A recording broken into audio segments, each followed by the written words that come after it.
Dans le numéro 112, on étudie deux roues d'engrenage A et B. La roue d'engrenage A est plus petite que la roue d'engrenage B. Là, je modélise ici A et B. Elles ont chacune des engrenages. Sur la première, il y en a 18 et sur la roue B, il y en a, il y en a 24. Bien. Donc, on vous demande d'abord de décomposer 18 et 24 en produits facteurs premiers. C'est la même chose, ça ne pose pas de problème. Petit b, au bout de combien de tours chacune des roues seront-elles à nouveau et pour la première fois dans la même position?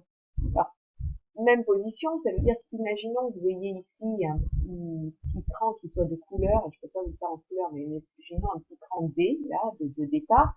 Être dans la même position, ça veut dire qu'on a tourné de 18 crans pour la roue A. Et puis pareil pour la roue B, il faudra qu'on ait tourné de 24 crans pour la roue B. Et en même temps, alors il va falloir tourner combien de fois, combien de tours pour A et combien de tours pour B pour se retrouver au même endroit.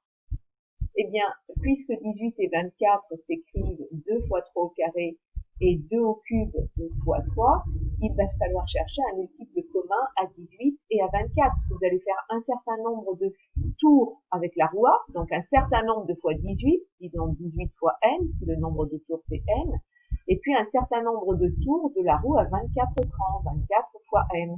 Et ça, faut que ce soit la même chose. Donc il va falloir que l'on trouve, effectivement, on aura 18n et 24n qui sont des multiples de 18 et de 24. Donc il nous en faut un qui est commun. Et le plus petit, comment on le trouve? Ici, vous avez 2 fois 3 au carré. Donc un multiple de 18, ça va être 2 fois 3 au carré fois quelque chose.